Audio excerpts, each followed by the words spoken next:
دیکھو اس ہاتھ میں کس کا دامن ہے. اگر علی کا دامن ہے تو یقیناً تم صراط مستقیم. علی کا ہاتھ علی کا دامن نہیں تو تم صراط مستقیم پر نہیں. میں مختصراً عرض کر دیا، آپ الحمدللہ بہت اچھا سمجھ گئے، مزید اور سمجھانے کی ضرورت ہی نہیں. اب آئیے سورہ مائدہ کی آیت نمبر 55 اور 56، 55 اور 56. اللہ تعالیٰ ارشاد فرماتا ہے انما ولیکم اللہ ورسولہ والذین آمنوا الذین یقیمون الصلاة ویؤتون الزکاة وهم راکعون ومن یتول اللہ ورسولہ والذین آمنوا فإن حزب اللہ هم الغالبون. اللہ تعالیٰ فرما رہا ہے بے شک، اللہ فرما رہا ہے صرف اور صرف بے شک ولیکم تمہارا ولی، یہ کوئی اور نہیں کہہ رہا، خود اللہ کہہ رہا. اللہ صرف اور صرف تمہارا ولی اللہ ہے، ورسول اور اس کا رسول ہے صلی اللہ علیہ وسلم.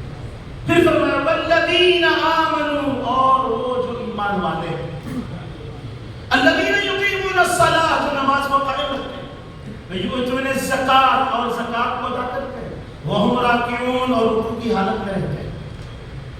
یہ آیت کب نازل ہوئی؟ تفاسیر میں یہ بھی ایک شان نزول ہے، اس کی صحت اور ضعف پر الگ بحث ہے.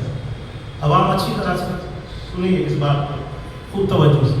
یہ آیت کب نازل ہو رہی ہے؟ مولا علی مشکل کشا رضی اللہ تعالیٰ عنہ نماز ادا فرما رہے ہیں.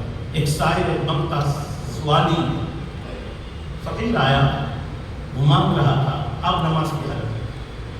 اس نے دیکھا کہ یہ میری طرف توجہ نہیں کرتا، اب نماز میں. اب اس نے دیکھا کہ ان کے ہاتھ میں انگلی میں انگوٹھی ہے، کسی بھی طریقے سے کہ میں اتاروں. تو آپ جیسے رکوع کی حالت میں چلے گئے تو ہاتھ کھل گیا. اس نے آسانی سے انگوٹھی اتاری اور نماز بھی پوری ہو گئی.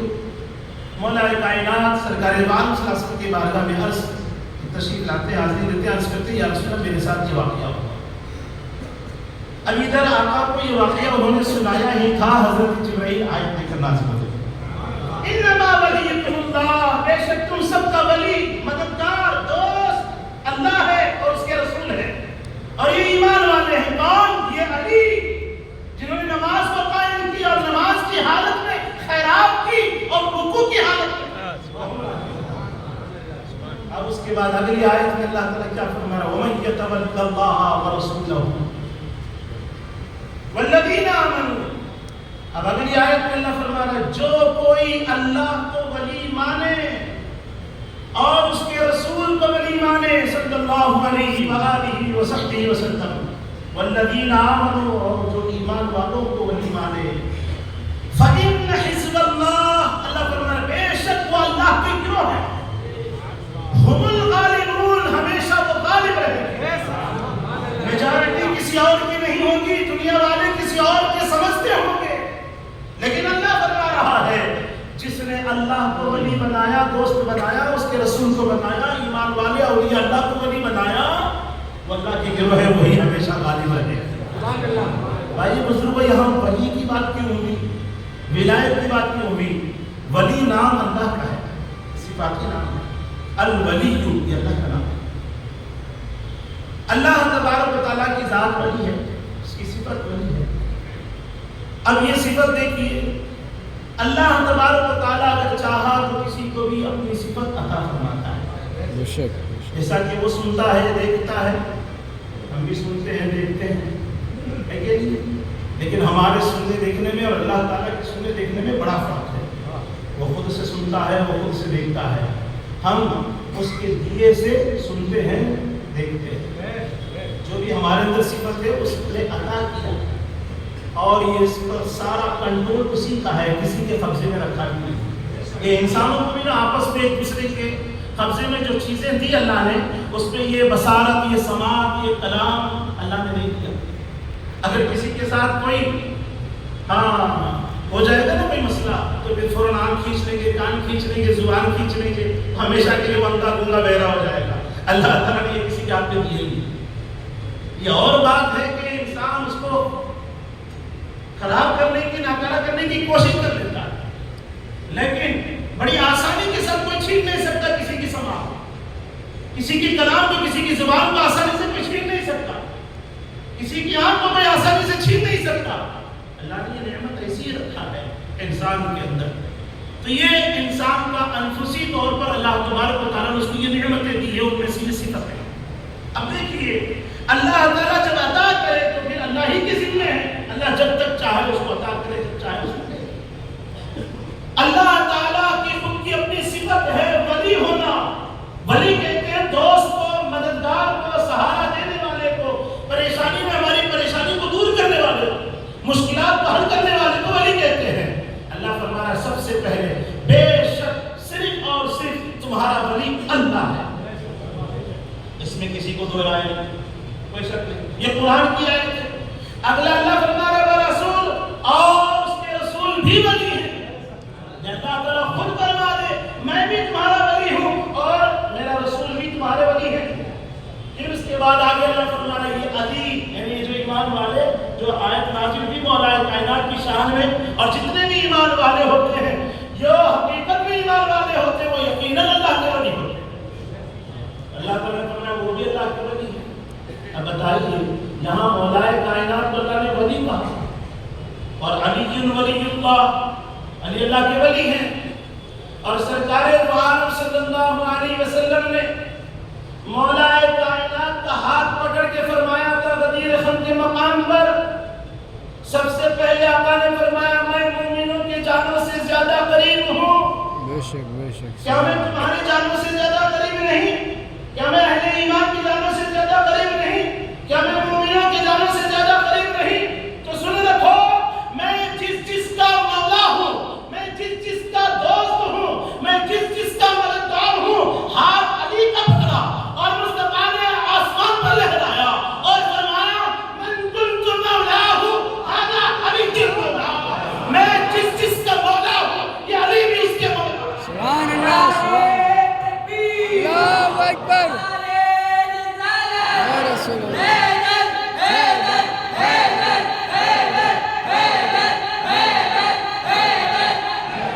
اس کے بعد سرکار دو عالم صلی اللہ علیہ وسلم نے دعا فرمائی اللہم والی من والا وعادی من عادا، اے اللہ تو اس کو دوست بنائے رکھ جو علی کو دوست بنائے رکھتا ہے، تو اس کو دشمن بنائے رکھ جو علی کو دشمن بنائے رکھتا ہے۔ اب آئیے علی سے دوستی اور دشمنی کی بات پر ہم گفتگو ختم کریں گے۔ آقا نے کیا فرمایا؟ اے علی سوائے مومن کے کوئی تم سے محبت کر نہیں سکتا، سوائے منافق کے کوئی تم سے بغض دشمنی کر نہیں سکتا۔ حدیثیں بہت ہیں، بہت حدیثیں ہیں۔ آقا نے کہاں تک فرمایا نا مدینۃ العلم وعلی بابها، علم کا شہر و علی اس کا دروازہ ہے۔ جی مولا علی نے تبھی فرمایا جو میرے آقا سے ملنا چاہتے ہیں مجھ سے 2 بار ملنا ہوگا۔ سرکار کے پاس جب یہ شکایت سنائی گئی کہ یا رسول اللہ علی نے تو ایسا دعویٰ کیا ہے کہ آپ سے 1 بار ملنے کو آنے والا، علی سے 2 بار ملنا ہوگا۔ آقا نے فرمایا بلاؤ علی کو۔ آقا نے فرمایا پوچھا دریافت فرمایا علی تم نے ایسے کیوں کہا؟ یا رسول اللہ میں کہا کہا آپ ہی نے تو فرمایا کہ آپ علم کے شہر ہو اور اس کا دروازہ ہے، کیونکہ دروازے میں داخل ہونے والا دروازے سے داخل ہوگا، جی علم کے شہر میں آنے والا دروازے سے داخل ہوگا، اور آپ سے فیضیاب ہونے کے بعد جب واپس لوٹے گا تو دروازے سے ہی لوٹے گا۔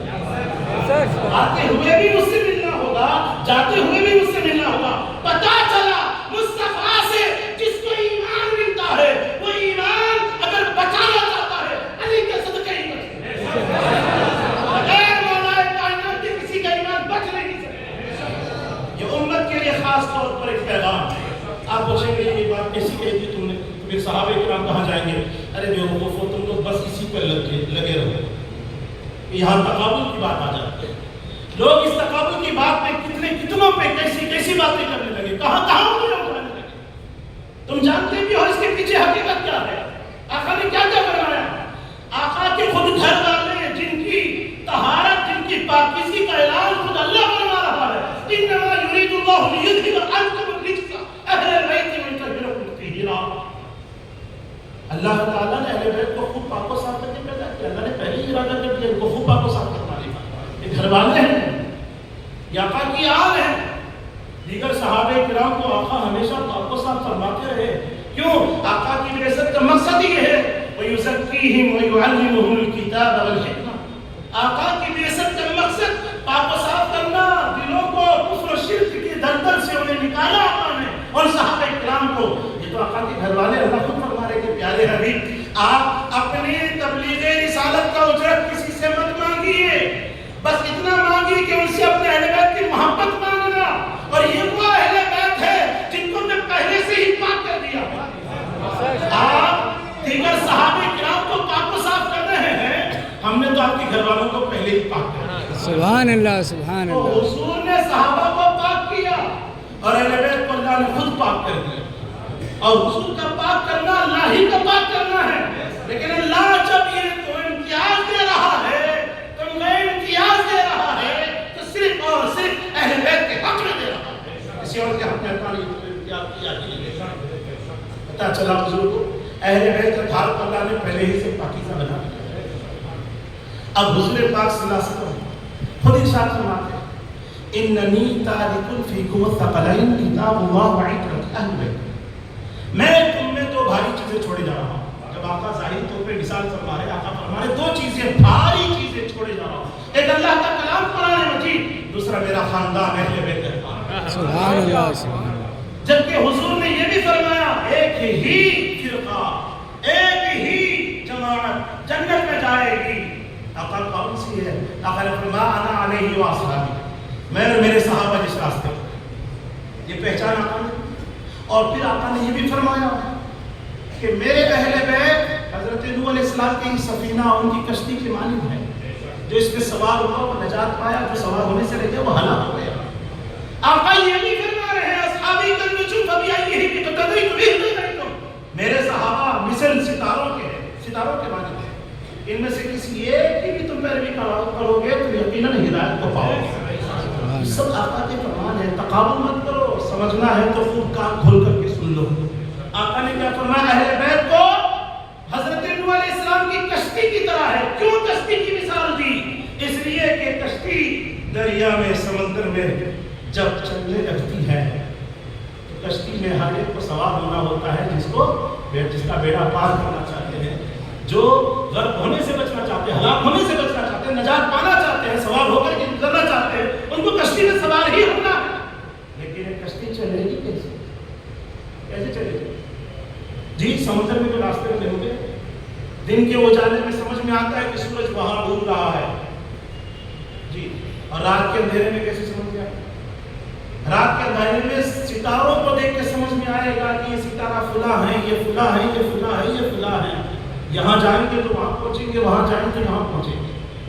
اللہ تعالیٰ نے بتا دیا دن کے اجالے میں اہل بیت کی کشتی میں سوار ہونے والوں، یہ نہ سمجھ بیٹھو کہ صرف اہل بیت ہمارے لیے کافی ہے، بلکہ اہل بیت کے دامن سے وابستہ اہل بیت کی کشتی میں سوار ہونے والوں، جب رات کی اندھیری تاریک کیا جائے گی تم کیسے سفر کرو گے؟ یہ کشتی، یہ جہاز کیسے آگے بڑھے گی؟ صحابہ کرام کے تعاون کو دیکھو، راستہ آگے بڑھتے چلے جاؤ۔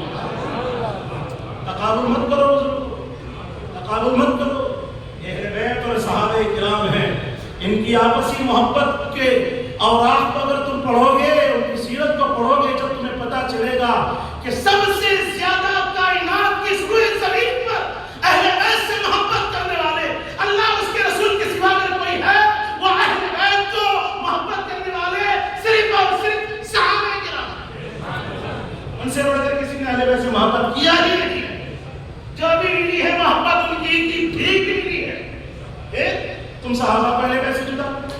ہرگز نہ ہم نے جدا کیا، نہ اللہ نے جدا کیا، نہ اللہ کے حبیب نے جدا کیا۔ نہ خود اہل بیت ان سے جدا ہوئے، نہ صحابہ ان سے جدا ہوئے۔ جو جدا ہوئے وہ خارجی تھے، الزام لگائے وہ ناصبی تھے۔ اہل سنت نہ خارجی ہے، نہ ناصبی ہے، نہ نافذی ہے۔ اہل سنت مسئلے کے حق کا رکھنے والا ہے، صراط مستقیم کا رکھنے والا ہے۔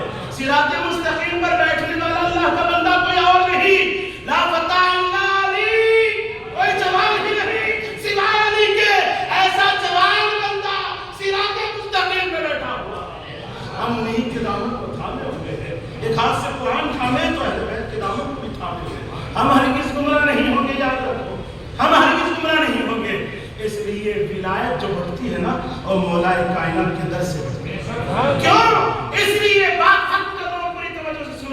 نبوت میرے آقا پر ختم ہو چکی، اب قیامت تک نبوت نہیں، لیکن ولایت قیامت تک باقی ہے۔ سبحان اللہ یہ سلسلہ مولا علی سے چلتا ہے، سوائے سلسلے نقش بند جو حضرت سیدنا ابوبکر صدیق سے جا ملتا ہے، باقی تمام سلسلے باب ولایت مولا کائنات علی مرتضیٰ شیر خدا سے جا ملتا ہے۔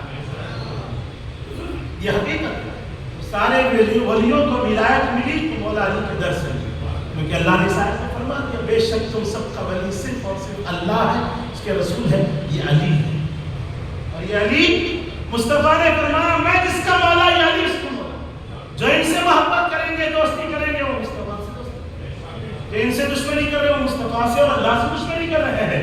اس لیے ہم اہل سنت والجماعت کو سب سے زیادہ حق ہے کہ ہم علی والے ہیں، ہم بولیں گے کہ ہم علی والے ہیں، اور یاد رکھو ہم علی والے ہیں یہ نعرہ ہم کو کسی غیروں نے نہیں دیا، ہم کو صحابہ کرام نے دیا۔ سبحان اللہ سبحان اللہ۔ صدیق اکبر کے مشیر بھی مولا علی، حضرت فاروق اعظم کے مشیر بھی مولا علی، حضرت عثمان غنی کے بھی مشیر بھی مولا علی، سارے صحابہ جلہ صحابہ کرام کے مشیر مولا علی۔ ایک بات سنا دیتا ہوں، لوگوں کو ایک عادت رہ جاتی ہے کسی کی ہنسی مذاق اڑانا۔